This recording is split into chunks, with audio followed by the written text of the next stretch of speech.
Does hip movement add to the power of a punch? The answer is it depends.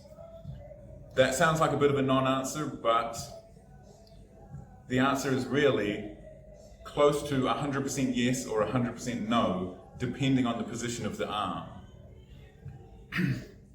There's a certain range where your hands are very dexterous, they're fast and accurate, but they can't produce power, and that's around sort of this area.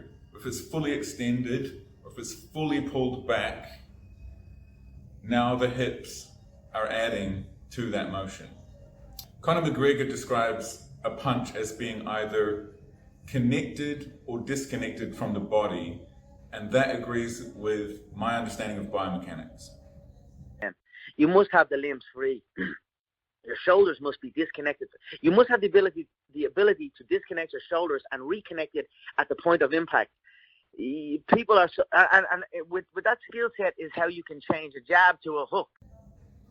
By the end of this YouTube, I want to explain this relationship, but I also want something a bit more for you.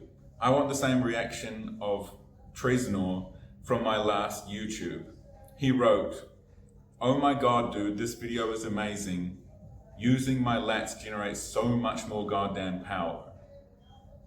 And that's one of the connections that hasn't been understood as much, is the lats connecting you to your body and the motion of your hips. Not just in a sort of a passive way, but in an active way. Okay, so if I do this, you can see that there's a sudden stoppage in my arms. It meets a different force, but really it's just the same force. The lats are pulling back and then they stop. But here's the thing I want you to do. Push back on this and you realize tensing the lats resists any force. Now, relax the lats and let your hand push your fist back. Now what's going to happen when I tense my lats again? It goes forward. So if I'm twisting and doing that, that's additive to the power. But if I have my arms in this sort of a place and I'm twisting, momentum is wanting to keep my arms in place. So the question is, what is connecting the arms to the body in terms of power? It's not the skeleton. Because if you could see an x-ray of me right now, you would see that my arm is basically just hanging here.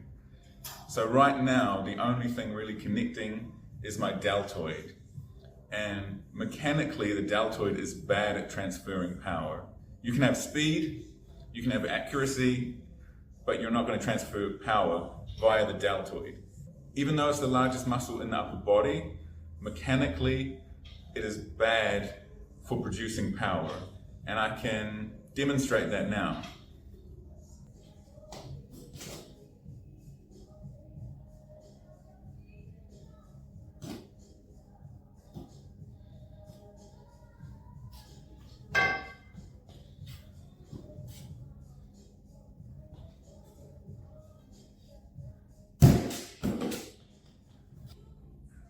So if the answer for what connects power or transfers power through the body to the arm isn't the deltoids, we have to look elsewhere.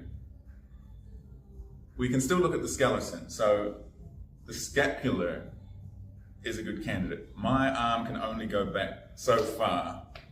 So when you find that point, the moment you're there, if I twist with my legs, with my hips, all of that is going through my arm. That's one position. If I'm going straight out, you try to push that, you can generate decent force with that. But there's another part which does rely on muscle, and that's this part here. Here we're using either the pecs or the lats or both, and the lats have not been appreciated enough. Generally, when we're looking for that transfer of power from the lower body, we're looking for compressive forces, not tensile forces of the muscle. particularly tensile forces of the upper body muscles. So if I'm punching like this, that's using entirely tensile forces of the pecs, the deltoid, the bicep, and it was going to be distracting, but it's not going to produce a lot of power. In this position, we can find large muscles, both the pecs and the lats. They're lower down on the humerus, meaning that they can produce more power rather than just speed of the deltoids. And there is some compressive force also, because there's basically no tendon on both of these muscles, so they're hard and pushed against each other. So if I'm in this position, the pecs and the lats are pushed against each other and in their tensed, hard state. So that's pushing across like this. But there are other compressive forces at play which are a little harder to explain, which are in the respective muscles themselves. That's not necessarily in the scope of this video, but you can watch my previous videos if you want to see that. The long and short of that is this. If we're in this position, we can feel the lats tensed. And if we just focus on the lats being tensed and we push back on the fist, you can feel that the lats are resisting being pushed. Now what I want you to do is relax the lats slowly and then tense them again. And you'll see your arm comes forward. Generally speaking, your pecs are going to naturally tense at the same time, but I assure you, it is both the lats and the pecs that are pushing forward in that scenario with a lot of force. And it's strong enough that you can transfer the force of your hips, whereas the deltoids are not strong enough. So if I'm here and I twist around, my arms want to stay in the same place. It's not additive. Even if I do that, maybe I create more speed, but it's not more force. Anything that it comes into contact is going to push back because the deltoids just aren't mechanically strong enough to resist.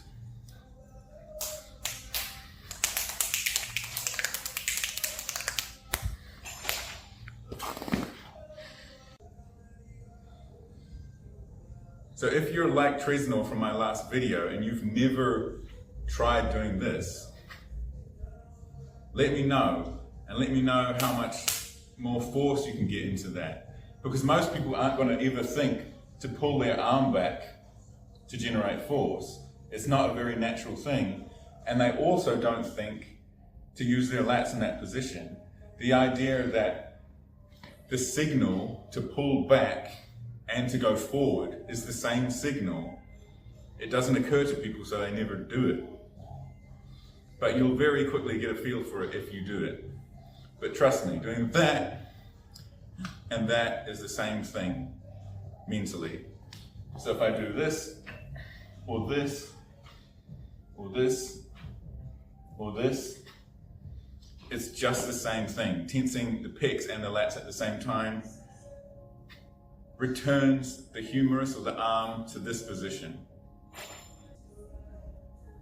You can think of the pecs and the lats as being in either a tensed or a relaxed state, and that's sort of like either a liquid or a solid state. The solid state is always in the same position. It's not a matter of I go over here and then it pulls towards here and it ends up in a different place. It always ends up in the same place, no matter where you tense from. Try it out, let me know what happens in the comments, and let me know if you can replicate any of the stuff I've done with a boxing bag in some of my previous shorts. And you'll understand what's happening. For example, there's one short where I do the world's weakest punch, which is where I'm just doing that, hitting the bag, having no effect.